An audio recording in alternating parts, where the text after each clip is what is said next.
Donc, je suis en charge d'animer cette deuxième table de notre événement. Bienvenue à tous et toutes. Cette deuxième table s'intitule Recherche doctorale récente, orientation documentaire et analyse socio-esthétique en développement. Je m'appelle Francis Ducharme et nous recevons pour cette deuxième table Elisabeth Bourget, Enzo Giacomazzi et François Jardon-Gomez. Lors de la première table ce matin, nous avons eu la chance d'entendre des réflexions de bilan critique d'une grande pertinence et d'une grande profondeur de réflexion qui ont été tenues par des chercheurs et chercheuses bénéficiant de plusieurs décennies d'expérience, de nombreuses années d'expérience de recherche en histoire du théâtre au Québec. Et donc, pour moi, c'est avec fébrilité un grand honneur de prendre la parole juste après avec cette deuxième table et aussi d'être devant vous, avec vous, après ce grand livre qu'on a accompli ensemble, qu'on a terminé ensemble jusqu'au bout. Alors que je suis entré dans ce projet en fait en 2015, immédiatement, après ma soutenance de thèse. Je salue d'ailleurs ma directrice de thèse, Lucie Robert. Et donc, juste après ma soutenance de thèse, je suis entré dans ce projet. Puis, on avait envie, Gilbert, Roxane et moi-même, d'entendre aussi comment des gens qui amorcent des recherches en études théâtrales au doctorat ou qui viennent d'en terminer, justement, qui sont dans cette posture-là, perçoivent l'évolution de notre historiographie, puisque c'est quelque chose qui se bâtit à plusieurs générations de recherche à la fois. Comment se cumulent des points de vue, c'est effectué, comment il pourra s'effectuer par la suite, comment on peut imaginer les futures recherches qui restent à faire dans le domaine à partir de ce qui a été accompli juste derrière nous, juste avant nous et plus loin derrière également. Alors, je vous présente nos trois panélistes.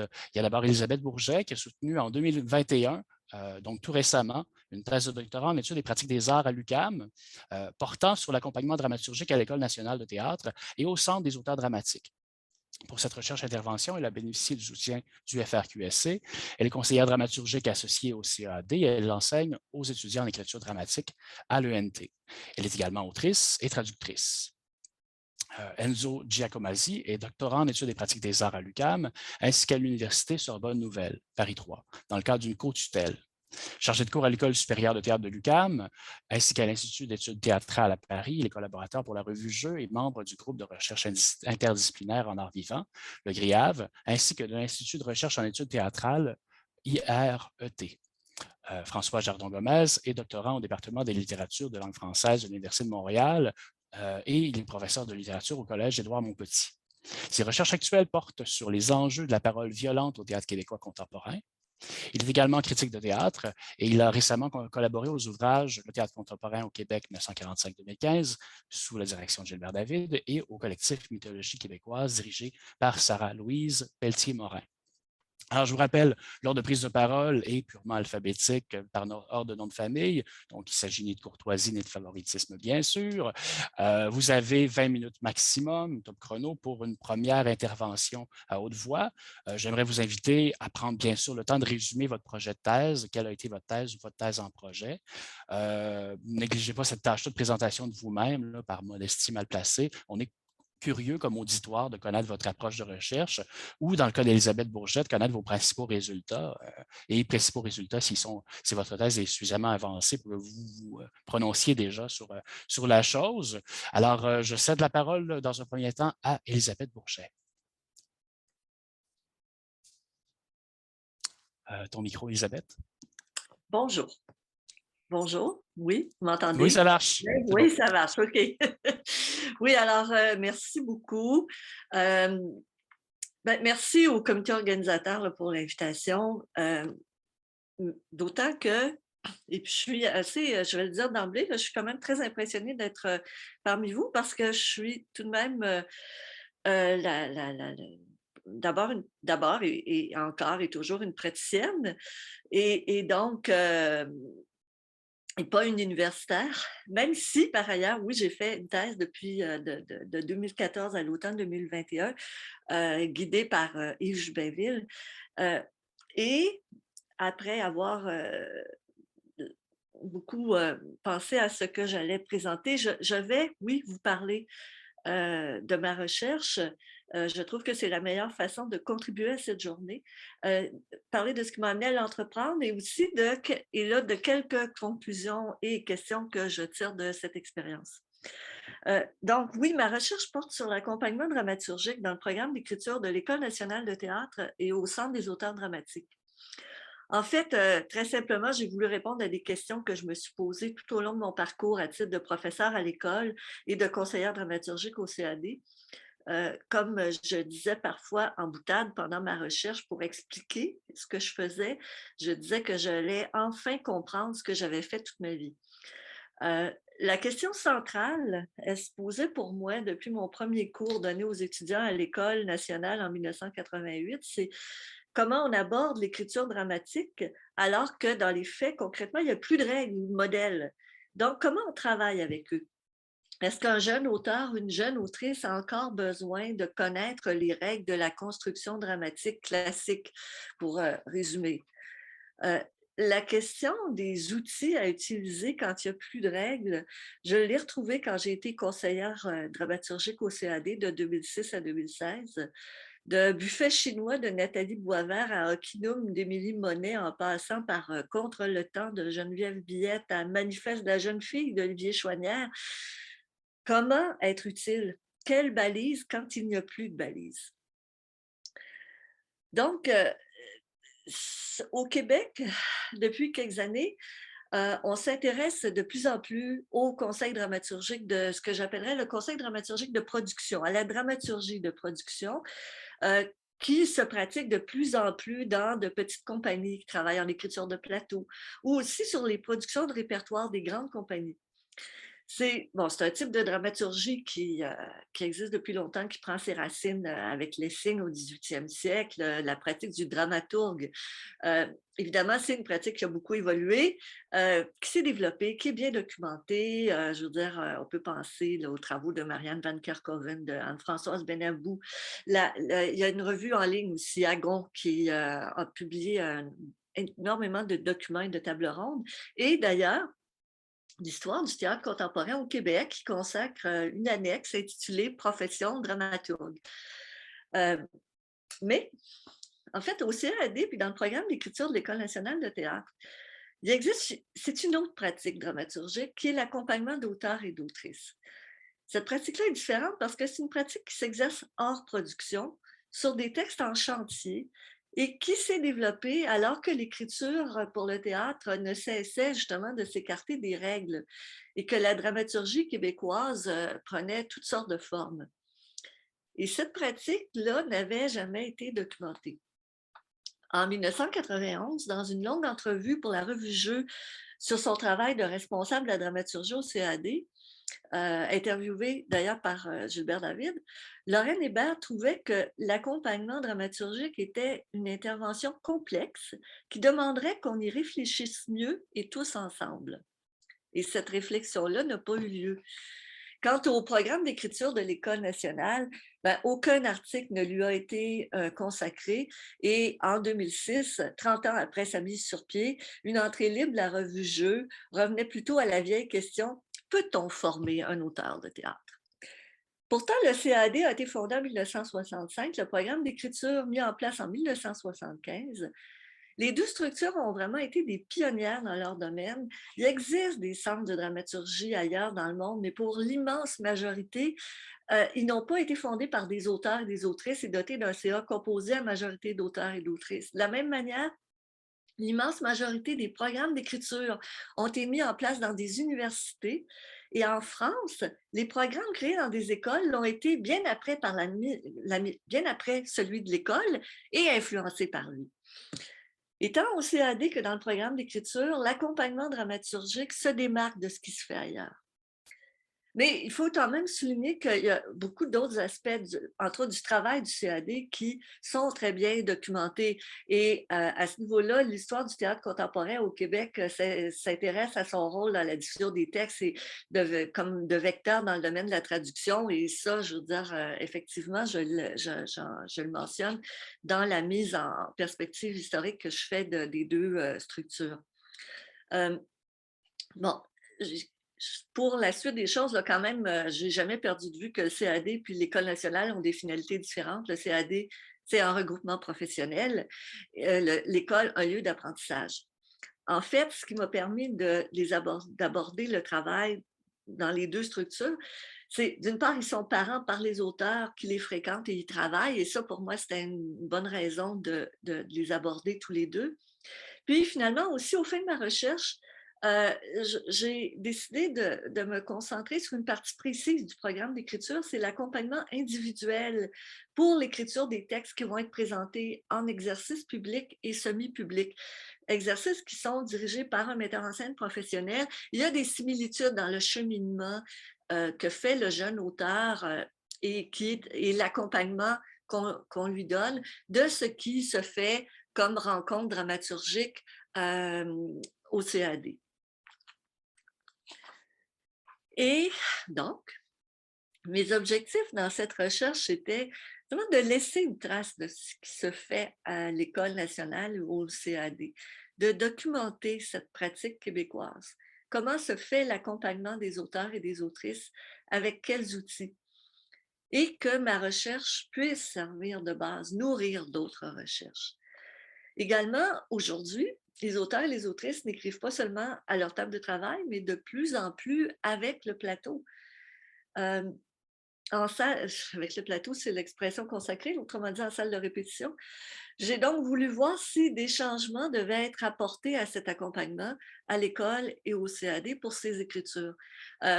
J'avoue qu'au départ de ma recherche, cette composante du devenir des écritures m'intéressait et était très importante, mais je me suis rendu compte que le terrain était tellement vierge que finalement, j'ai passé beaucoup de temps d'abord et je trouve encore important d'avoir fait le portrait de cet accompagnement au CAD et à l'École nationale et voir ensuite qu'est-ce qui pouvait être changé ou qui devait l'être. J'ai fait donc une thèse d'intervention. Ma méthodologie est basée sur une approche mixte de recherche-intervention, recherche-action, recherche ontogénique de Van der Maren et une part, bien sûr, d'auto-ethnographie. Mais quand même, le cœur de ma recherche, c'est une enquête. C'est 16 entretiens avec des personnes qui font de l'accompagnement à l'école et au CAD. J'ai aussi demandé à des diplômés de l'école et à des auteurs du CAD de répondre à un questionnaire en ligne de façon anonyme pour savoir ce qu'ils retiraient de cet accompagnement. 11 auteurs ou autrices du CAD sur 14 sollicités et 15 diplômés de l'école sur 23 ont soumis des réponses. À partir des résultats, j'ai organisé une journée de rencontre que j'ai nommée Pique-nique dramaturgique pour des raisons que je pourrais vous expliquer si j'avais plus de temps. Cette journée m'a permis, d'une part, de partager mes résultats préliminaires avec les participants à l'enquête et de donner la parole à 5 experts, et d'autre part, et ça a été vraiment une partie bien intéressante de cette journée, d'entendre des auteurs qui ont une pratique avec le plateau parler de leur travail et de leurs besoins d'accompagnement. Parce que si pendant longtemps, on parlait des acteurs ou actrices qui passent à l'écriture, de plus en plus maintenant, il y a de plus en plus d'auteurs qui se tournent vers l'écriture de plateau, qui envahissent la scène, qui deviennent metteurs en scène, acteurs, qui travaillent à partir d'improvisation, qui font de l'écriture scénique. Bon, pour l'analyse de mes résultats, j'ai pris appui à la fois sur les notions d'accompagnement et de dramaturgie. J'ai puisé dans les travaux de Maïla Paul, qui a étudié l'accompagnement dans différents domaines psychosociaux et qui voit vraiment l'accompagnement comme une posture professionnelle spécifique. Bon, bien sûr aussi la relation d'aide de Carl Rogers.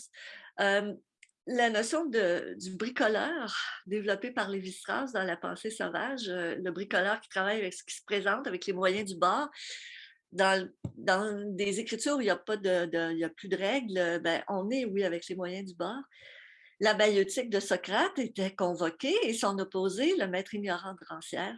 J'ai aussi eu recours au concept de parésia, le dire vrai, développé par Foucault. Dire vrai qui implique 2 personnes. Je vais juste le citer brièvement. La parésia est donc, en 2 mots, le courage de la vérité chez celui qui parle et prend le risque de dire, en dépit de tout, toute la vérité qu'il pense. Mais c'est aussi le courage de l'interlocuteur qui accepte de recevoir comme vrai la vérité blessante qu'il entend. Bon, euh, il y a effectivement différents types de parésia. Dans le cas de l'accompagnement dramaturgique et particulièrement au CAD, c'est la notion de parésia heureuse dont parle Foucault que j'ai retenue. Pour ce qui est de la dramaturgie, j'ai fait appel principalement aux travaux de Dana, Sarrazac, Ringard, Lehmann aussi, le théâtre post-dramatique, et Vinavert. Pour présenter mes résultats, j'ai fait un portrait de ce qu'était un accompagnement en contexte de formation, comme c'est le cas de l'École nationale, et un portrait de ce qu'est un accompagnement en contexte professionnel, comme on le fait au CAD. Et j'ai ensuite identifié des outils d'accompagnement et de dramaturgie qui sont utilisés dans les deux contextes. Là, je ne peux pas vraiment rentrer dans les détails, mais j'aimerais souligner que, d'abord, il y a une constante dans le programme d'écriture de l'école de Jean-Claude Germain à Diane Pavlovic. On considère que l'écriture ne s'enseigne pas, mais qu'elle s'apprend.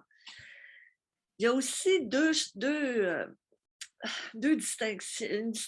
distinctions qu'on peut faire selon les contextes et qui s'est dégagé à partir des témoignages que j'ai reçus. C'est une école, Michel Séné disait, l'école est un lieu où on réinvente le théâtre. Quand on réinvente le théâtre, parfois on peut se tromper.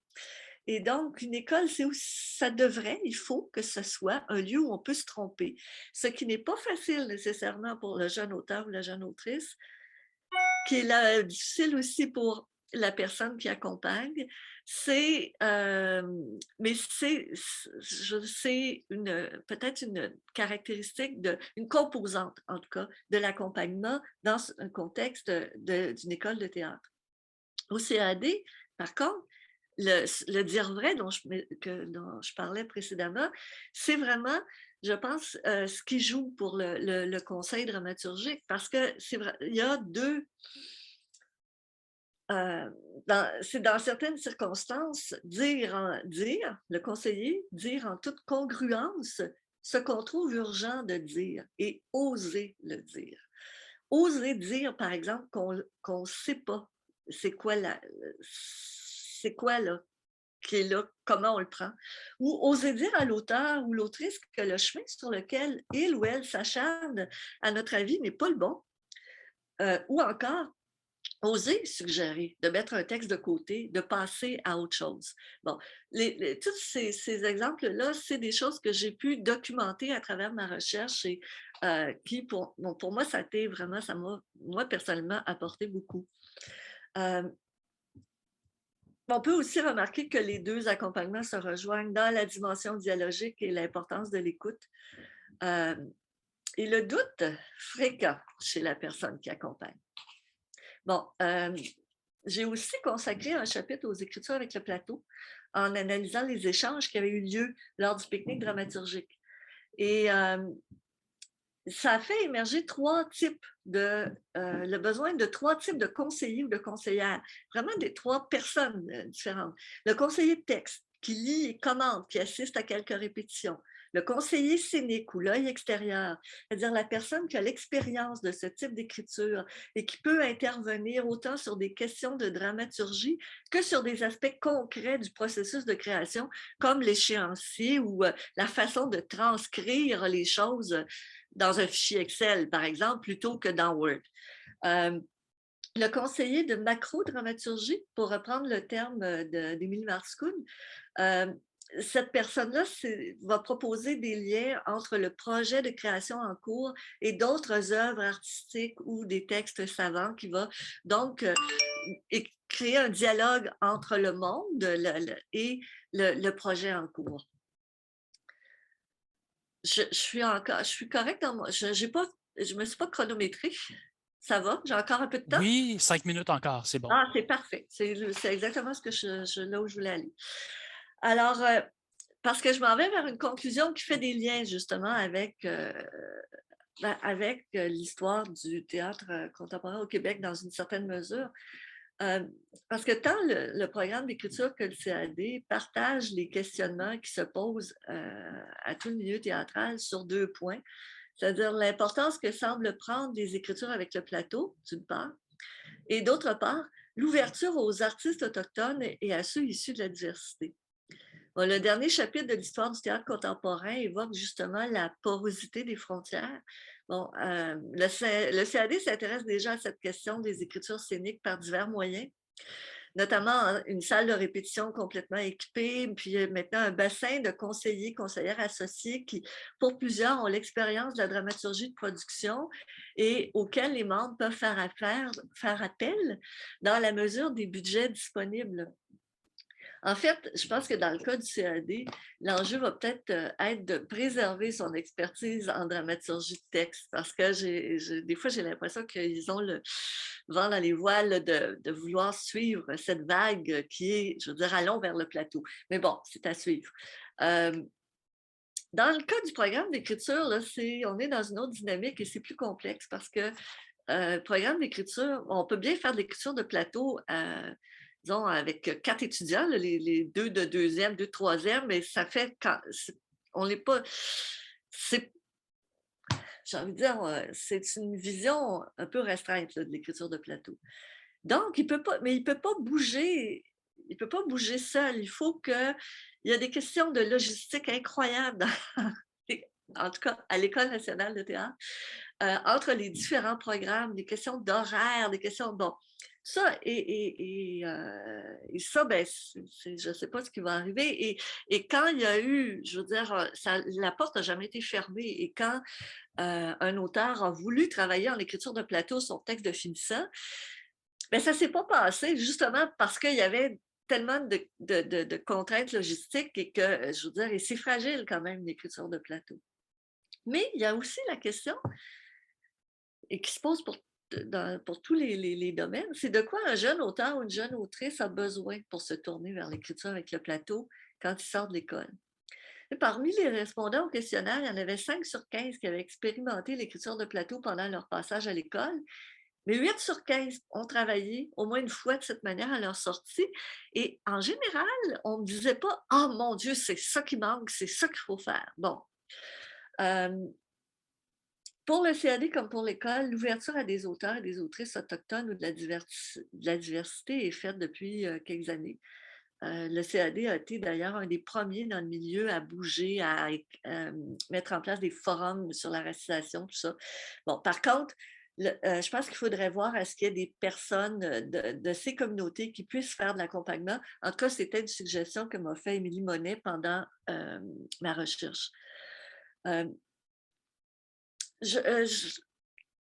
La professeure que je suis a beaucoup apprécié de trouver le lien avec l'évolution des structures et du financement dans l'histoire du théâtre contemporain au Québec. Je trouve que c'est quelque chose qui est essentiel pour des étudiants qui arrivent dans qui commencent dans une école de théâtre. Ils ont la passion, le désir de faire du théâtre, mais mon Dieu, qu'ils ne savent pas dans quoi ils s'embarquent et c'est important que tout ça s'éclaire. Une dernière chose, en ce qui concerne le programme d'écriture de l'école, j'ai dit précédemment que sauf pour une entrée libre de jeu qui se demandait si on peut former un auteur, il n'existait aucun document sur le programme, même s'il existe depuis plus de 40 ans. En comparaison, le programme d'écriture de l'ANSAT, la grande école de théâtre qui est l'ancienne école La Rue Blanche, qui est maintenant à Lyon, ils ont un programme d'écriture qui a été mis en place depuis à peine 15 ans et qui est venu qui ont découvert qu'il y avait quelque chose à l'École nationale et puis que ça fonctionnait. Mais déjà, 2 ouvrages y sont en partie ou totalement consacrés. Thibaut Fénère, il a consacré une partie de sa thèse, soutenue en 2015 et qui est publiée au Solitaire intempestif en 2019, sous le titre « Apprendre à écrire pour le théâtre, histoire et méthode des enseignements de l'écriture théâtrale en France ». Aussi, un ouvrage collectif sur le programme vient d'être publié, Pensée plurielle, écriture singulière, pédagogie critique et collective de l'écriture dramatique, avec entre autres Marion Aubert, Mathieu Berthollet, un ouvrage coordonné par Enzo Corman, qui jusqu'à tout récemment était le directeur du programme d'écriture de l'ANSAT. Et ça a été publié en 2020. Là, moi, autour de moi, j'ai demandé, ben oui, mais regardez, qu'est-ce qu'il faut de ça? Là, on me disait, ah ben, écoute, les Français écrivent beaucoup. On m'a parlé de l'anti-intellectualisme québécois. Et ça a continué de cheminer, mais je me dis, puis je veux juste me dire que peut-être que plus simplement, en France, on redécouvre l'écriture, les auteurs, les autrices. Alors qu'ici, peut-être que des fois, on les prend pour acquis. Et par contre, et là, je rejoins un des points de la conclusion de Yves Jubainville, ici, on a beaucoup parlé de l'École nationale de l'humour et de sa directrice qui a fait son mémoire de MBA sur le rire. Je voudrais juste peut-être un petit Merci. mot de la fin ou Merci. une C'était petite mon mot de précision. la fin, Oh, ben Sophie. parfait. Excellent. Avec Mais je pense que humour. ça mériterait un développement quand même. On peut y revenir dans la discussion, juste pour laisser un temps de Ben, écoute, parole mon timing équivalent. était bon quand même, là. Oui, Tu OK. m'as interrompu juste au moment où je disais Excellent. que c'est ça. Voilà. Ben, je réserver mes nombreuses questions, puis en même temps pour l'auditoire aussi. On va réserver les questions pour après les 3 volets de 20 minutes. Donc, je vais céder la parole sans plus tarder à Enzo. Bonjour à toutes et tous. Moi, un peu comme Elisabeth, d'abord, je vous remercie pour l'invitation, mais comme Elisabeth, je suis assez impressionné d'être là, d'autant plus que ça fait un peu plus de 3 ans que je suis au Québec. Donc, arriver dans ce type de journée d'études, c'est très impressionnant. Euh, Peut-être d'abord vous dire de quel est mon regard au départ. Donc, ma thèse, donc je la fais effectivement à l'UQAM et en co-tutelle avec Paris 3, et je travaille sur l'œuvre de Wajdi Mouawad. Et donc, j'ai été formé en France, une licence et une maîtrise, et j'ai commencé mes recherches sur Wajdi Mouawad lors de ma maîtrise. Donc, ça fait depuis 2015 que je travaille sur lui. Ça commence à faire beaucoup, mais il y a toujours des choses encore et encore à découvrir de lui. Et quand j'étais en maîtrise, je me suis intéressé surtout aux pièces de la tétralogie, donc littoral, incendie, forêt et ciel. Et je travaillais sur la question de la présence de la marche comme déclencheur d'une action pour les personnages. Bon, une fois que j'avais fait ça, pendant le cadre de ma maîtrise, j'ai pu faire un stage auprès de la compagnie française de Wajdi Mouawad, donc au Carré d'Hypoténuse, juste avant qu'ils deviennent directeurs à la Colline à Paris. Et en fait, c'est eux qui m'ont dit, donc j'ai eu accès aux archives, donc c'est toujours intéressant d'avoir l'accès à des textes non publiés quand on travaille sur certains auteurs ou autrices. Et donc, eux m'avaient dit, tu devrais partir au Québec parce que c'est là qu'il est né artistiquement parlant. Et le Québec possède aussi des archives. Et donc, c'est des archives qui ne sont pas publiées. Donc, tu devrais y aller. Bon, puis l'idée avait que j'ai carrément déménagé jusqu'ici, ça c'était pas prévu, mais c'est ça. Je suis donc arrivé au Québec en 2018 avec au départ l'idée que j'allais effectivement poursuivre la recherche amorcée et que j'allais travailler sur une dramaturgie de la marche dans l'écriture de Wajdi Mouawad. Parce qu'en fait, ce que je me rendais compte et ce que je me suis rendu compte à la fin de ma maîtrise, c'est que quand je regardais un petit peu l'examen de littérature de toutes les recherches autour de Wajdi Mouawad, et il y en a beaucoup, que ce soit en France ou au Canada, beaucoup d'entre elles se concentrent sur ces pièces-là, littoral, incendie, forêt et ciel. Beaucoup d'entre elles ne sont pas issues exclusivement des études théâtrales, et beaucoup d'entre elles ne considèrent pas Wajdi Mouawad comme l'objet d'étude principale. Il est souvent intégré à un corpus. Et donc, il y avait comme un manque. Donc, j'arrivais avec cette idée-là en me disant, bon, je vais essayer de faire ça. Et puis, j'ai donc dû apprendre et me renseigner davantage sur l'histoire théâtrale au Québec, sur à la fois la partie des institutions, mais aussi sur les auteurs, les autrices, la représentation théâtrale, etc., etc. Fait que ça m'a amené au fait que mon histoire de marche, ça fonctionnait plus, ou en tout cas, ça n'allait pas rendre compte de ce que j'avais envie de rendre compte, puisque l'idée était vraiment d'essayer de trouver un moyen d'aborder l'ensemble de l'œuvre. Et là, c'est une première complexité parce que je travaille sur un auteur vivant qui produit beaucoup. Donc, c'est sûr qu'à un moment donné, il va falloir que je l'arrête, mon corpus, et que je me décide de l'arrêter. Donc, ça pose la question de quelle va être la problématique pour faire en sorte que ce que je vais dire ne sera pas contredit par la suite. Et en fait, à force de lire beaucoup des recherches des personnes présentes ici, je me suis rendu compte que finalement, ce n'était pas tant une dramaturgie de la marche, mais plutôt une dramaturgie marchande. Et que Wajdi Mouawad préparait une sorte de dramaturgie marchande au sein de son œuvre. Et ça me permettait, en parlant de dramaturgie marchande, d'avoir un regard plus ouvert, pas spécifiquement dramaturgique, mais d'allier une approche à la fois dramaturgique des textes et également une approche plus herméneutique des textes, en prenant en compte aussi l'ensemble de ses discours et de ses prises de parole, et notamment plusieurs ouvrages dans lesquels il a fait des entretiens, et le premier qui est publié en 2005 avec Jean-François Côté, Architecture d'un marcheur, et qui m'avait suivi pendant toute ma maîtrise, et qui d'ailleurs aujourd'hui, Jean-François Côté est l'un de mes directeurs de recherche aussi, et où là encore, je me disais, c'est quand même étonnant que la question de architecture d'un marcheur, cet entretien-là a été mené par un sociologue et pas par quelqu'un en théâtre.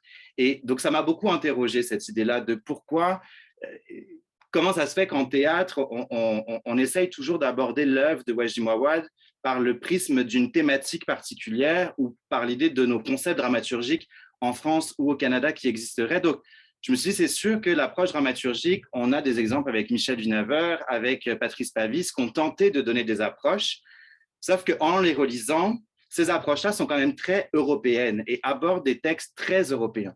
Et Sylvie Chalaï, qui est professeure à Paris 3, a étudié cette question-là en abordant le principe d'une dramaturgie du marronnage et de la dynamique de marronnage qui obligerait, pour celles et ceux qui s'intéressent au texte, à essayer de déplacer notre regard et d'arrêter de vouloir voir toujours une vision occidentale dans les textes et qu'on essaie de se tourner plus sur la question de l'influence des auteurs. Et c'est là où la dramaturgie marchande apparaît, puisque oui, Wajdi Mouawad, c'est sûr, il est libanais au départ, il est aussi français, mais il est aussi canadien, québécois. Et je me suis dit, c'est sûr que le Québec a eu une influence quelque part dans l'écriture de Wajdi Mouawad et en a encore, puisque dans la toute dernière pièce publiée, Mort prématurée d'un chanteur populaire dans la force de l'âge, on a encore ce personnage québécois. Et dans toutes les pièces de Wajdi Mouawad, il y a un personnage québécois qui arrive, on ne sait pas vraiment pourquoi il est là, mais il est là. Et donc, je me suis dit, il y a vraiment quelque chose à trouver là-dedans et qui me permettrait justement d'ouvrir mon champ de recherche à l'ensemble de ces pièces. Et puis, il y a un dernier ouvrage qui a été publié, Penser le théâtre contemporain, l'exemple de Wajdi Mouawad, où donc deux chercheurs, c'est un ouvrage collectif où ils abordent l'ensemble de l'œuvre, en tout cas, ils tentent d'aborder l'ensemble de l'œuvre. Et en lisant, ce qui est encore frappant, c'est que dans l'introduction, il y a un chapitre qui s'intitule « Wajdi Mouawad, de Beyrouth à Paris ». Oui, mais encore une fois, on oublie qu'entre-temps, il y a eu le Québec. Et que, alors à chaque fois, on cite Wajdi Mouawad, on parle de l'École nationale, on parle des rencontres, on l'associe souvent à Robert Lepage, etc. Mais à chaque fois, je me retrouvais face au fait qu'il y a quelque chose qui nous manque là-dedans. C'est comme si finalement, on ne prenait pas en considération quelle a été véritablement l'influence du Québec dans l'écriture de Wajdi Mouawad. Il a quand même été à l'École nationale, donc il y a eu quelque chose. Et dans ses entretiens avec Jean-François Côté, il explique que l'écriture lui est apparue quand il était à l'École nationale et que et avec Wajdi Mouawad, c'est ça aussi qui est intéressant, c'est qu'il dit un petit peu tout et son contraire quand on l'écoute. C'est qu'effectivement, en 2005, il nous dit ça, mais en 2010, il nous dira que c'est effectivement la blessure au Liban qui a fait que l'écriture est arrivée. Donc, il y a plusieurs difficultés à ça. Enfin bon, j'assume le fait d'expliquer que pour moi, le point de départ artistique de Wajdi Mouawad serait bien le Québec et que notamment ce qu'il a vécu à l'École nationale.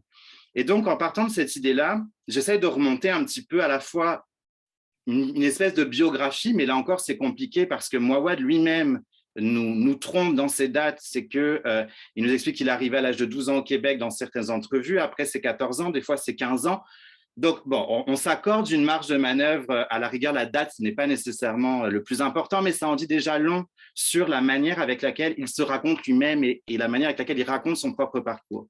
Mais quoi qu'il en soit, il y a eu des événements au Québec qui l'ont marqué, notamment la création collective Cabaret Neige Noire ou Cabaret Neige Noire. Et là, c'est vraiment en étant au Québec que j'ai accédé à ça parce qu'en France, j'imagine que beaucoup d'entre vous le savent, mais on n'est pas très, très au courant de l'histoire théâtrale québécoise, mis à part les grands noms.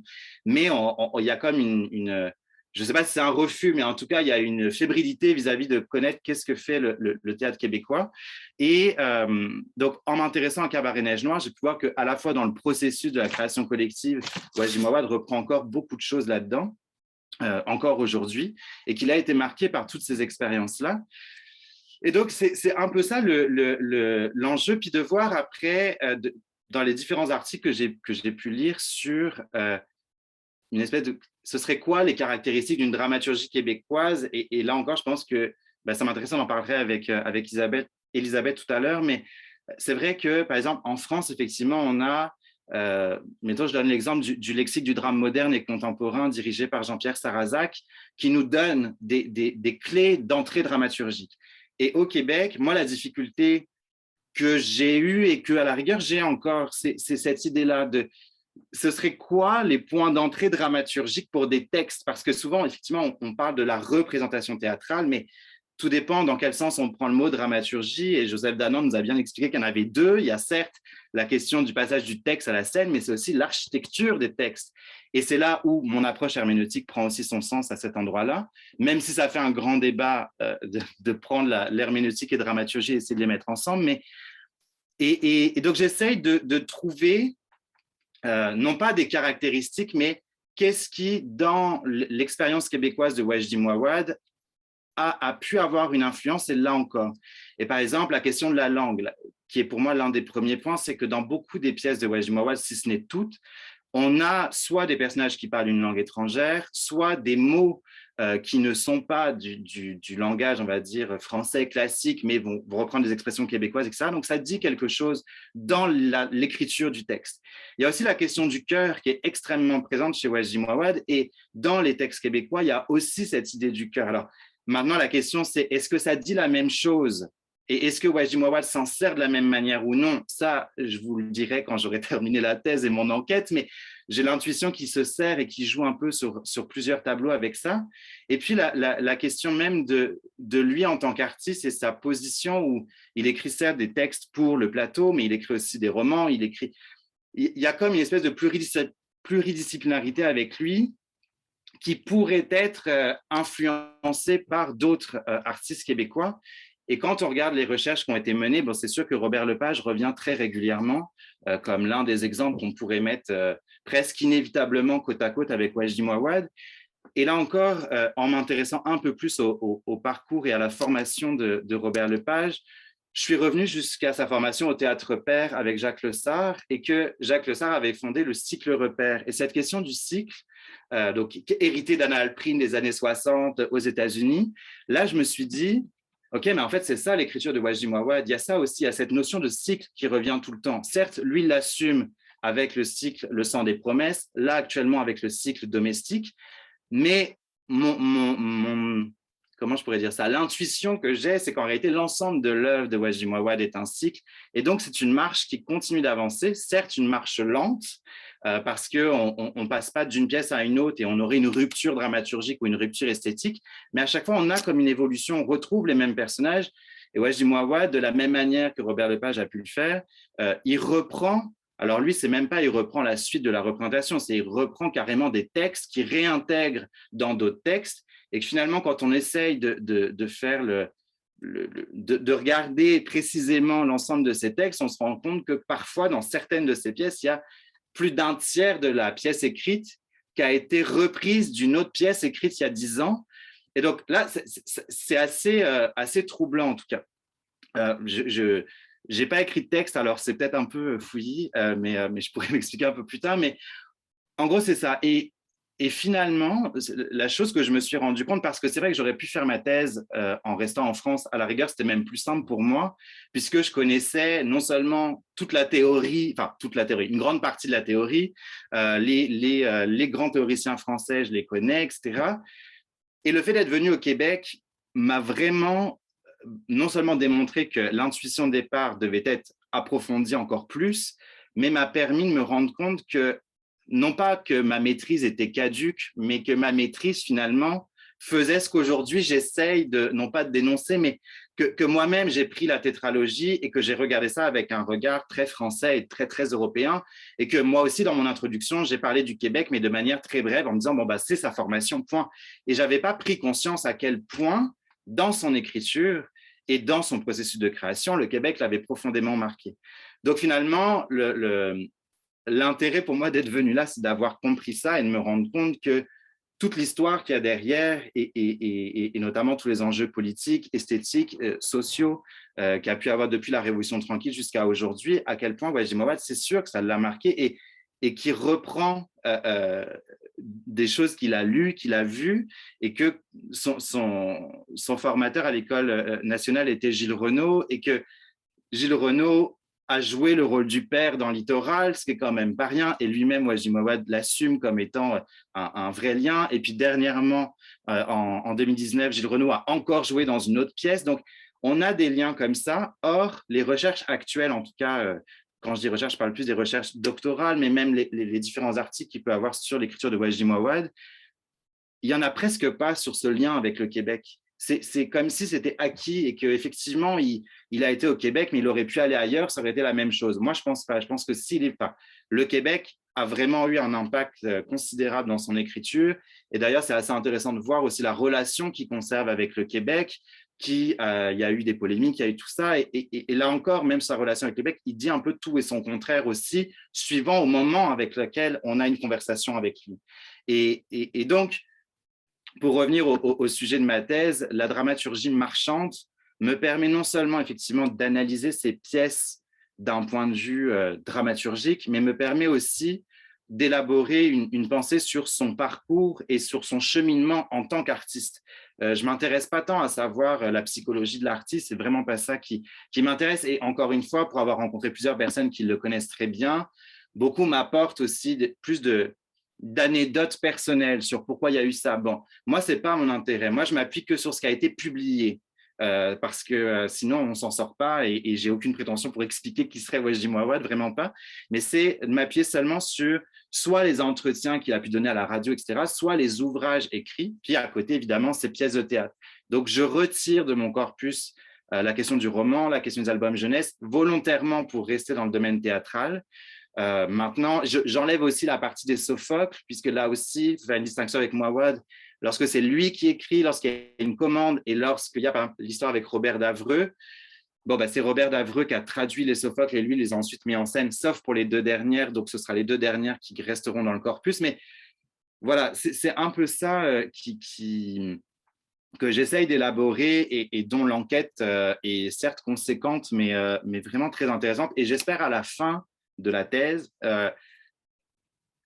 réussir à amener la pierre à l'édifice aussi sur la question dramaturgique des textes francophones. Je n'irai pas dire québécois, je ne sais pas si on peut considérer les textes de Wajdi Mouawad comme des textes québécois, mais en tout cas des textes d'où, pour répondre à la question de tout à l'heure sur la notion de territoire, moi j'ai plus l'impression, dans le cas de ma thèse, que moi je défendrais l'idée que oui, le territoire est important, mais qu'avec Wajdi Mouawad, c'est des territoires traversés et que c'est ça.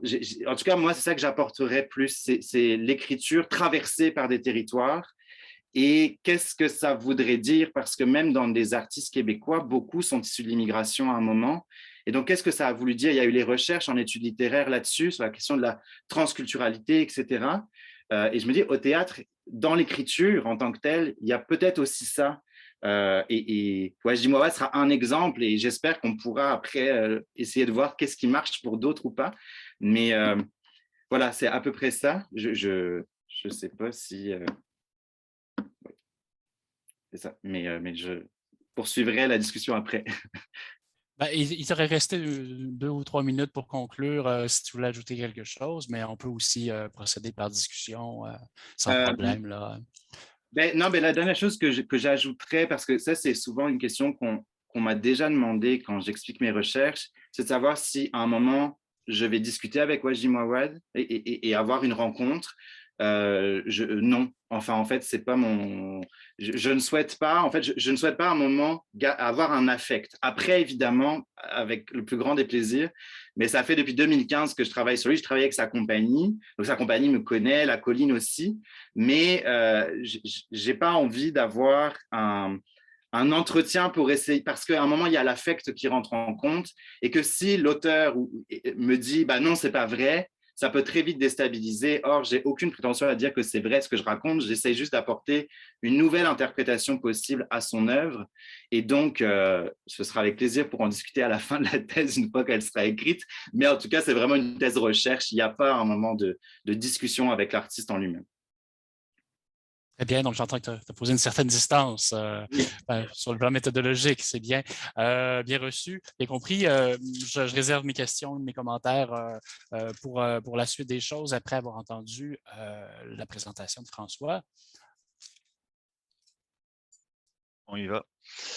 Donc, merci. Je tiens évidemment là, à joindre ma voix à celle de mes collègues pour remercier le comité organisateur pour l'invitation à participer à la table ronde d'aujourd'hui. Donc, j'ai essayé d'organiser, là, j'entendais l'appel de Francis au début. Je vais aussi reparler de mes recherches en cours, de l'écriture de cette thèse qui ne finit pas, mais qui est en voie de finir. Mais aussi, j'avais envie, par la même occasion, au vu du sujet dont je traite, de réfléchir à des enjeux qui sont peut-être liés aussi à l'histoire, l'historicité, l'historiographie, tant du point de vue de la recherche et de la mise en relation entre un corpus contemporain et l'histoire du théâtre, mais aussi de l'enseignement, en essayant de ne pas trop répéter des choses qui auraient déjà été dites ou réfléchies plus tôt. Je vais en profiter aussi là, pour faire un lien avec ce dont vient juste de parler Enzo. Je commence aussi par le commencement, en remontant un peu, là, en soulignant que depuis le début de mes recherches au sens universitaire, donc depuis la maîtrise, je travaille sur des corpus exclusivement contemporains. J'ai fait ma recherche, je fais partie des mêmes coupables. J'ai fait ma recherche sur Le sang des promesses de Wajdi Mouawad, qui était au moment où j'ai écrit ma maîtrise, donc un objet très, très extrêmement contemporain, dans lequel que j'abordais dans un objectif contemporain, c'est-à-dire que même si je mettais en relation le travail de Mouawad avec la catharsis d'Aristote et la réactivation, le devenir contemporain de cette notion-là, reste que je l'étudiais donc dans une perspective très contemporaine, sans essayer de replacer le Mouawad dans toute l'histoire du théâtre et sans refaire non plus toute l'histoire de la notion de catharsis, mais plutôt, comme je disais, d'en interroger le devenir contemporain. Donc, bien content là, de voir et de savoir qu'il y a quelqu'un qui va essayer de sortir, de replacer les études sur Mouawad dans un contexte différent. Au doctorat, donc c'est ce qui m'occupe le plus depuis quelques années déjà. Mes recherches portent également sur le contemporain, voire l'extrême contemporain, hein. Avec le flou que peuvent contenir ces deux notions, là, on ne s'entend pas à savoir si l'extrême contemporain dure 5, 10, 15, 20 ans. Mais disons, là, pour présenter les choses, que mon corpus commence avec King Dave d'Alexandre Goyette, donc de 2005, qui se termine avec MILF de Marjolaine Beauchamp et Manifeste de la jeune fille d'Olivier Chouanière, soit 2017. Et qu'entre les deux s'y retrouvent différents auteurs comme Étienne Lepage, Fabien Cloutier, Olivier Chouanière, que je viens de nommer, Annick Lefebvre, Jean-Philippe Barry-Guérard, Guillaume Corbeil, Catherine Léger et Sébastien Dodge, auteurs qui, sauf l'exception de Chouanière, débarquent là, grosso modo, vous me contredirez si je me trompe, sur les scènes théâtrales dans la période entre 2005 et 2010 pour la grande majorité d'entre eux et qui s'imposent rapidement comme des auteurs qui ont à la fois une bonne fortune critique et publique, il me semble. Du nombre, c'est probablement peut-être Sébastien Dodge qui a la réception la plus confidentielle, entre guillemets. Là. Ce serait à relativiser. Mon objectif est donc de cerner ce qui se crée dans cet espace, cette époque début de siècle, encore là, si on peut parler de début de siècle jusqu'à 2017, notamment en le faisant à partir d'un corpus donc, qui a longtemps été en construction. Hein. J'entends aussi là, tous les défis dont parlait Enzo, à savoir essayer de délimiter, là, de mettre un point final à un corpus qui pourrait ne jamais arrêter de grossir. Donc, notamment en le faisant à partir de mes expériences de spectateur et de suivre ce qui est en train de se faire au présent, donc alimenté par ma propre activité de spectateur de théâtre. J'approche tout ça, donc sans, en même temps, là, on parle beaucoup de dramaturgie et de texte depuis le début, donc je vais rester dans la même veine, hein, sans me considérer proprement textocentriste. Je n'irai pas jusque-là. Disons que mon premier objet d'étude reste le texte théâtral et comment les textes que j'aborde s'inscrivent là, dans les deux tendances dominantes, disons, de l'écriture dramatique contemporaine en général, soit le texte monologué d'un côté, le texte dialogué de l'autre, avec évidemment certains textes qui trouvent un terrain d'entente ou un point milieu entre les deux.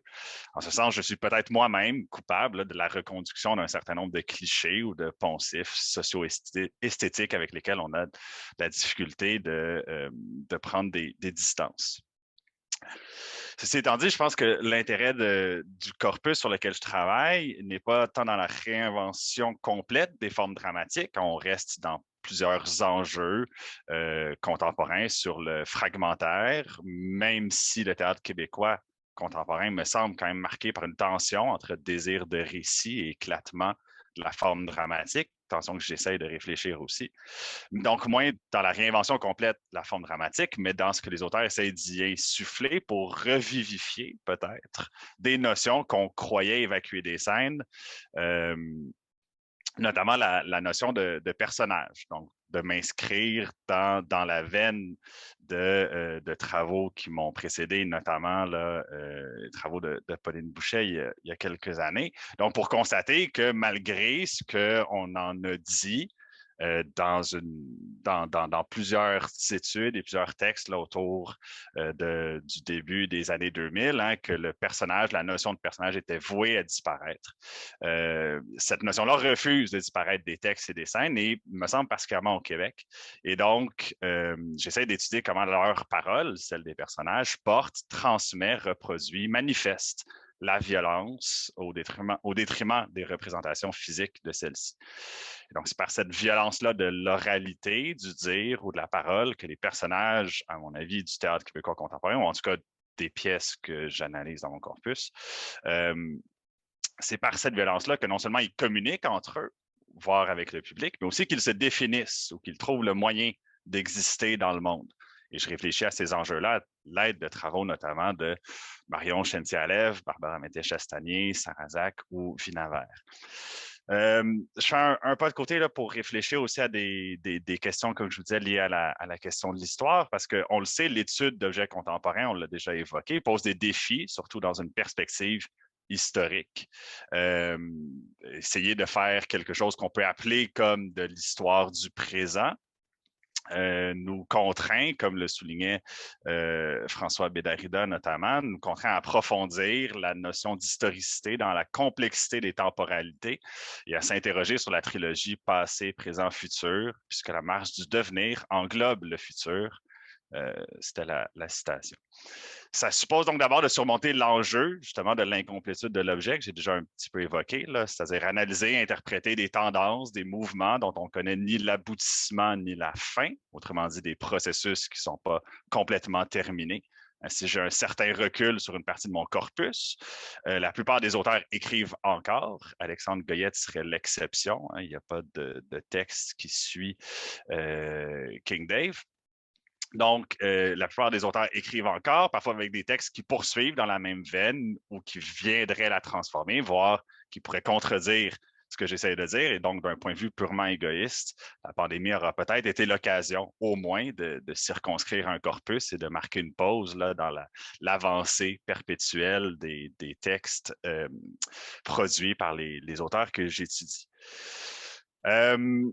Je reprends aussi à mon compte là, les réflexions de François Hartog évoquées par Yves Jubinville plus tôt. Là, j'ai l'air de ne citer que des François. Je jure que c'est une coïncidence et non une posture intellectuelle rigide. Mais donc, qui rappelle hein, que le temps présent est un espace de temps minuscule, un espace, un temps passager, fugitif, dont la caractéristique fondamentale est qu'il va disparaître au moment même où il existe. Et donc, que faire l'histoire du présent ou du contemporain est toujours difficile, puisqu'il suffit d'en parler pour qu'on soit déjà en train de parler de quelque chose qui est passé. Et donc, ça suppose aussi de faire un peu une analyse du passé et de s'inscrire dans l'anticipation de l'avenir aussi et dans l'anticipation de l'avenir des textes qu'on étudie, ce qui n'est pas chose simple non plus. Ça présente inévitablement l'enjeu de la différenciation qualitative des œuvres et des auteurs, dont il est difficile de faire l'abstraction, même dans la recherche universitaire. Mon corpus est constitué en fonction d'une observation, d'un certain nombre de tendances que j'essaie de mettre au jour, mais aussi, inévitablement, il me semble, à partir de constats sur la qualité même des œuvres, autrement dit, d'une certaine manière, c'est toujours le propre jugement critique du chercheur qui est en jeu, en tout cas qui ne disparaît jamais complètement. Peut-être que je fais fausse route en disant ça, mais ça me semble toujours un peu inévitable. C'est ce qui fait le sens d'une entreprise historique en partie, c'est la recension des objets, en faire la liste exhaustive et objective, mais aussi les classer, les différencier entre eux d'un point de vue qualitatif, ce qui n'est pas évident non plus. Pour éviter donc de tomber aussi dans les pièges de ce qu'on a évoqué avec le présentisme plus tôt, j'essaie donc de réfléchir un peu l'historicité du corpus contemporain et la place de ces œuvres-là dans une histoire éventuelle théâtrale québécoise, sans pour autant forcer des filiations qui sont de toute façon parfois plus inventées que réelles, à moins qu'un auteur ne se réclame explicitement d'une influence passée. Une partie de ma thèse est aussi consacrée à trouver ou à chercher, depuis les années 60, des traces dans certains textes qui précèdent mon corpus d'éléments qui s'apparêtent à ce que je remarque dans les textes contemporains. En ce sens, les dynamiques relationnelles tendues ou organisées entre personnages en fonction de la violence apparaissent aussi parfois chez des auteurs comme Tremblay, Ronfort, René-Daniel Dubois ou encore Yvan Bienvenu et François Archambault, que j'essaye d'analyser et de relever à quelques reprises. D'une part, pour reconnaître que l'époque actuelle n'a rien inventé. C'est une dette qu'il faut toujours payer, je pense, pour éviter de croire qu'on réinvente toujours le bouton à 4 trous.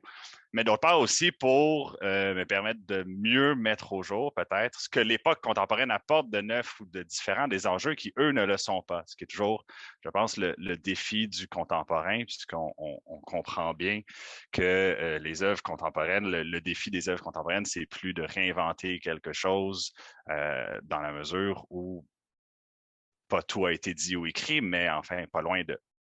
Donc, c'est de voir qu'est-ce qu'on apporte de neuf à ces choses-là qui ont peut-être déjà été placées plus tôt dans le temps. Ça se joue, notamment, c'est ce que j'essaie de finir de démontrer, notamment dans l'absence de moralité, au sens de faire la morale dans les textes contemporains ou dans l'absence de résolution de conflits ou de motivation pour la violence contenue et véhiculée par les personnages, contrairement à certains textes d'époque précédente.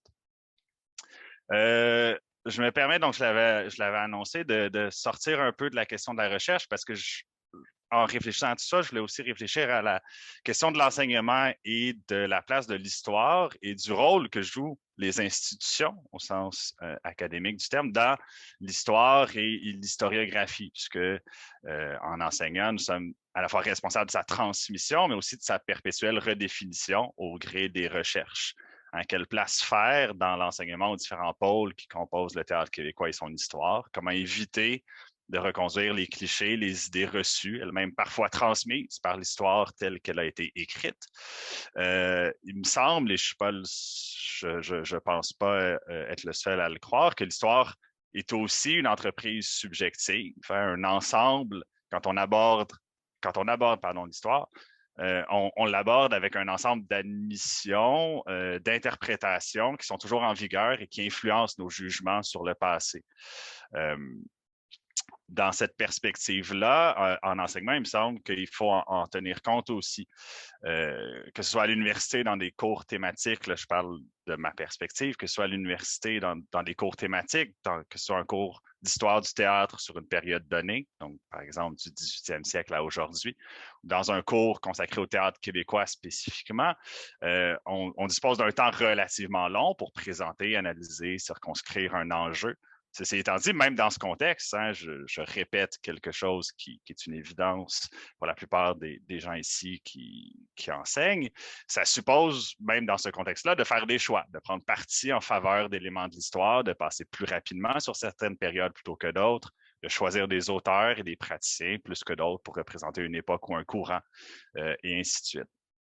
Il m'apparaît évident que cette partie du travail, donc, je le disais, c'est le repose en partie sur un regard objectif sur l'histoire, suppose une part de subjectivité qui oriente ces choix-là et, par la même occasion, la part d'historiographie que comporte de tels cours. À enseigner l'histoire, c'est aussi la réécrire d'une certaine façon un petit peu à chaque fois. De l'autre côté, au cégep, j'en parle pendant quelques instants. J'aurais envie de dire que les mêmes questions se posent, mais de façon encore plus radicale. En effet, dans un cours de formation générale, on a le temps, grosso modo, d'enseigner 4 œuvres complètes. On peut essayer de monter à 5, mais plus le nombre est élevé, plus c'est périlleux. Et donc, si je dis plus radical, c'est notamment à cause de ça, mais aussi à cause de certaines contraintes et consignes qui rendent les choix encore plus complexes. Je donne un exemple concret. Donc, au Cégep Édouard-Montpetit, où j'enseigne, le cours de 103 consacré à la littérature québécoise demande qu'une des œuvres enseignées soit du genre poétique. Le but du département étant d'associer un genre littéraire à chaque cours, que les étudiants aient vu les 4 grands genres littéraires que sont poésie, théâtre, récit et essai. Concrètement, ça signifie qu'il ne resterait que 3 œuvres à enseigner. Et souvent, le théâtre passe à la trappe. C'est un exercice qui est facile à faire. On compile les textes au département qui sont enseignés et c'est ni une critique envers mes collègues. C'est pas du tout une critique envers mes collègues, mais reste que le théâtre et même l'essai par extension sont pas mal les 2 genres les moins enseignés, disons, comparativement à la poésie, au récit. Donc, j'essaie de mon côté de faire un contrepoids, d'enseigner, non pas une, mais 2 pièces de théâtre la plupart du temps, mais encore là, avec toute l'histoire du théâtre à ma disposition, quoi choisir, quel choix faire, quelle responsabilité historique, culturelle incombe à la tâche. Dans le cas précis d'un cours de littérature québécoise, à l'intérieur de ce cours-là, quelle histoire du théâtre québécois est-ce qu'on peut raconter en environ 8 séances d'1h45 sur l'ensemble d'une session? Pour la petite histoire, cette session, le choix s'est arrêté sur Les Faits ont soif et Billy, 2 ou 3 cours chacun et un cours historique ou panorama du théâtre québécois avant ça. Il n'y a nul besoin de dire que les choix pourraient être nombreux, variés et absolument différents. Mais posé autrement, c'est tout ça pour dire que c'est toute la question, dans les faits, de la responsabilité de la participation à la transmission de quelque chose comme une histoire commune qui se pose et qui m'apparaît nécessaire de remettre en jeu à chaque fois, au même titre qu'il est nécessaire de reconsidérer notre histoire et notre façon de la réfléchir. C'est qu'est-ce qu'on essaye de transmettre, qui est toujours en redéfinition avec des zones d'ombre, des oublis, des choses qu'on redécouvre d'une fois à l'autre. Je termine en rassemblant ça, en faisant un pas de côté avec une autre partie de 2 autres éléments très rapidement là, liés à mes activités qui ne touchent pas à la recherche ou l'enseignement, mais qui participent de la même réflexion, c'est-à-dire d'une part une activité de critique théâtrale, puisque c'est en temps réel, c'est essayer de remarquer des lignes de force, des tendances, de mettre de l'avant des pratiques et des écritures plutôt que d'autres quand on parle de création. Mais ça suppose aussi de tenir compte d'une certaine historicité, à la fois lorsque des pièces de répertoire, qu'ils soient québécois ou internationaux, sont jouées, mais également en construisant au fil des années sa propre mémoire historique de spectateur ou de critique, qui est pour le moment pas si longue, mais disons une dizaine d'années de pratique de spectateur assidu.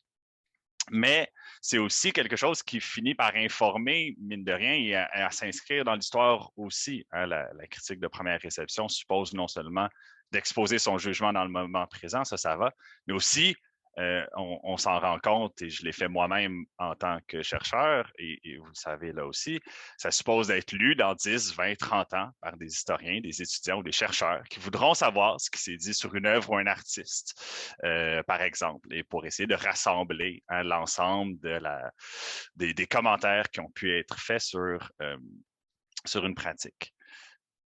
L'autre versant, beaucoup plus court, je terminerai avec ça, concerne mon activité d'éditeur, qui est un projet à la fois avec un regard contemporain et un désir d'éditer des textes ou des spectacles qui sont considérés marquants ou qui ont été considérés marquants, mais qui n'avaient pas encore été édités, ou des projets ou des textes contemporains qui pourraient être marquants pour l'avenir. Donc, j'en parle moins longtemps parce que la collection et l'activité est malheureusement derrière moi, puisque la collection matériaux n'existe ou n'existera plus bientôt, mais matériaux donc qui existait chez Triptyque aura eu le temps de publier 3 livres, 2 contemporains, donc un volume rassemblant 3 pièces de Félix-Antoine Boutin et Caligula Remix de Marc Beaupré, et un texte de répertoire, entre guillemets, si ça appartient au répertoire, c'est-à-dire À quelle heure on meurt, de Martin Fauché. Et l'objectif de la collection, co-dirigé avec Émilie Coulombe, je m'en voudrais de ne pas la nommer pour ne pas donner l'impression que je faisais tout ça tout seul de mon côté, reflétait bien, à mon avis, cette tension-là entre présent ou contemporain et passé, entre jugement qualitatif, subjectif et recherche objective ou historique, mais aussi projection dans le futur en essayant de deviner quelle œuvre du présent réussirait elle aussi à s'inscrire dans la durée, ce qui est aussi le défi auquel on fait face encore là, dès qu'il est question de contemporain. Puis là, ce n'est pas exclusif à ma pratique, c'est le défi de l'édition en général. Hein, c'est de miser sur un texte ou une pratique en y voyant ou en croyant qu'il y a là quelque chose qui peut s'inscrire dans la durée. Je vais m'arrêter là-dessus, oui, puisque justement, je pense que l'inscription dans le temps me dit que j'ai atteint mon 20 minutes. Donc, merci. Merci beaucoup, François. Le temps par rapport à l'horaire qui était imparti est minuscule. Peut-être qu'on peut prendre un 5 minutes de plus, peut-être jusqu'à 12h20, sans trop offenser l'auditoire, je crois. Donc, j'aimerais donc être assez rapidement sur l'invitation, peut-être à discuter de l'ouvrage, des travaux récents qui ont été faits. Je pense que vous avez surtout beaucoup, tous les trois, parlé de vos thèses respectives, de vos travaux respectifs. Peut-être cette grande question de mais quelles seraient les priorités pour la suite des choses? Peut-être pas pour tout de suite penser une nouvelle synthèse, mais peut-être des travaux de fond sur des enjeux particuliers, sur des points particuliers, une fois que vos thèses seront pleinement derrière vous, bien sûr, là, peut-être. Voilà. Je vous cède la parole à nouveau. Ou sinon, du côté de la salle, est-ce qu'il y a des questions qui vous brûlent les lèvres? Vous devez juste lever votre main.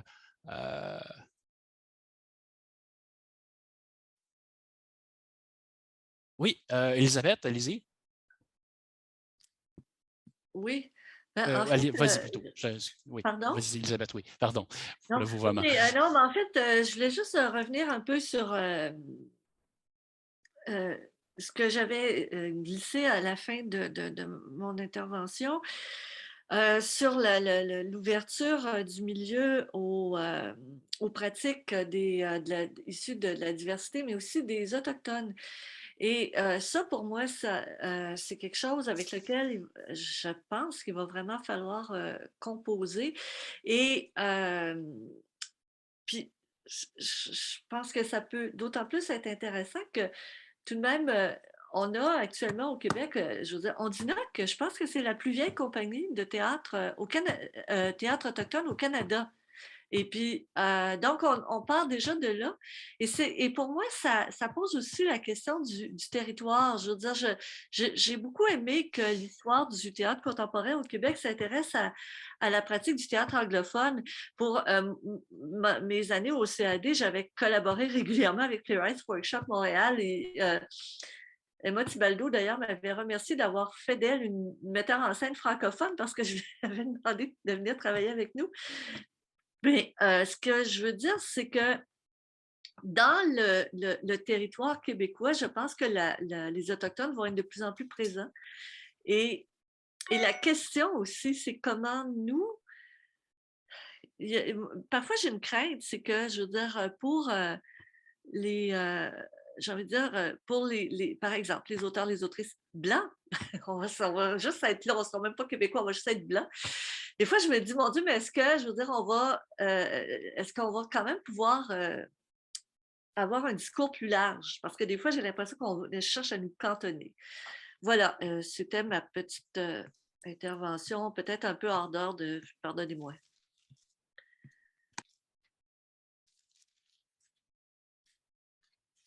Francis? Oui, Gilbert, vas-y. Oui. D'abord, je vous remercie tous les trois. J'ai beaucoup appris. On pense toujours à tout savoir. En tout cas, j'avoue là, que j'ai eu de très belles surprises. D'abord, dans votre démarche, pour certains en cours, et pour Elisabeth, j'imagine que tu songes à une publication. Je ne peux pas croire. Bon, tant mieux. Je voudrais revenir sur l'approche d'Enzo Giacomotti, que je me suis demandé si l'approche anthropologique pourrait pas être de quelque utilité du fait du métissage dont vous semblez vous prendre en compte dans votre étude du corpus. Et là, comment traiter l'absorption par quelqu'un qui vient du Liban d'une culture autre, hein, et aujourd'hui, on parle de plus en plus de l'interculturel, enfin des échanges qui se multiplient. Alors, est-ce que vous avez des hypothèses plus anthropologiques, si je puis dire? Puis il y a un excellent ouvrage, en fait, qui est une sorte de dictionnaire qui s'appelle Métissage, qui est en poche et pas trop cher. François Laplantine et Alexis Nous. Je vous le montre comme ça. Il est à l'envers à l'écran, en tout cas. Ben, oui, pour vous répondre, en fait, c'est sûr que je n'ai pas tout élaboré non plus là aujourd'hui, mais déjà, ne serait juste que dans la définition du mot marche, en réalité, c'est que déjà, marche, c'est très vague. Donc, il faut se décider sur de quelle manière on prend la question de la marche pour l'étude des textes de Wajdi Mouawad. Donc, nécessairement, il y a une première introduction sur la question anthropologique de la marche, qui est que finalement, la marche étant ce qui caractériserait notre espèce, qu'importe d'où l'on vienne, c'est nous sommes des bipèdes. Et la seule espèce, c'est ça. On se déplace toujours sur deux pattes et à aucun moment, sauf quand on est petit, puis ensuite on vieillit, mais c'est l'idée que la bipédie, c'est la bipédie humaine. Et donc, la première hypothèse, mais finalement qui restera très certainement une ouverture, c'est de savoir, parce qu'il y a beaucoup de recherches qui parlent aussi du retour aux origines dans l'écriture de Wajdi Mouawad, la question de l'origine tout le temps qui revient. Et donc, l'hypothèse avec la question de la marche serait, est-ce que l'origine n'est pas tout simplement l'espèce humaine, la bipédie humaine? Et donc, on retrouverait cette idée d'origine dans la question de la bipédie. Et que ça, ce serait l'hypothèse que j'ai aujourd'hui, c'est que le monde du texte qui est proposé par Mouawad nous appelle à cette question-là. Maintenant, la marche, je la prends sous plusieurs aspects. Donc, cet aspect-là, l'aspect religieux et spirituel de la marche, l'aspect politique aussi de la marche, la marche, c'est politique. Donc, quelle est la politique par la marche dans les œuvres de Mouawad? Donc, mais c'est que j'essaye d'avoir une approche qui s'appuie donc sur son texte théâtral, mais il y a bien tous ces bagages-là. Donc, par exemple, juste dans le document pour l'examen de projet qu'on doit présenter avant de partir en rédaction, il y a effectivement toute une partie qui tente d'établir non pas un panorama de qu'est-ce que serait la marche, parce que même la marche dans l'art, en sculpture, en peinture, il y a aussi toute une histoire. Donc, j'essaye, ou en danse, mais de choisir des entrées pour y aller avec ça. Je ne sais pas si ça répond. Oui, oui, très bien. Merci beaucoup. J'aurais une question rapide pour François. Le corpus, est-ce qu'il est présent? Parce que vous avez donné quelques exemples, j'imagine, mais il y a combien d'œuvres que vous prenez en compte dans votre corpus? Et puis, est-ce que, par exemple, Fabien Cloutier en fait partie ou Étienne Lepage? Oui, bon. Je voulais savoir parce que, par curiosité. J'ai pas le décompte complet sous la main, mais c'est une dizaine de pièces. Donc, c'est-à-dire que c'est le défi aussi d'essayer de voir sans tomber dans la redite, puis donc de prendre l'ensemble de la production de chacun des auteurs que j'ai évoqués, mais d'essayer de cibler plutôt pour chacun de ces auteurs-là qui ont à peu près la particularité d'avoir écrit pour la plupart des textes qui appartiennent à l'un des deux pôles aussi, c'est-à-dire l'écriture plus monologuée ou fragmentaire et l'écriture de pièces qui suit plus un récit et qui est plutôt dialogué. Donc, de prendre un texte qui représente chacun de ces pôles-là pour chacun des auteurs et des autrices et d'utiliser et de les utiliser, même si ça pose aussi évidemment la question, le défi de faire d'un texte l'exemplification de l'ensemble d'un travail et donc de couper parfois un peu les coins ronds, mais ça évite aussi de se retrouver à l'inverse avec un corpus de 40 pièces qui donne un peu l'impression de la liste d'épicerie aussi. Donc, voilà. Ouais, J'essaie de naviguer un peu entre les deux.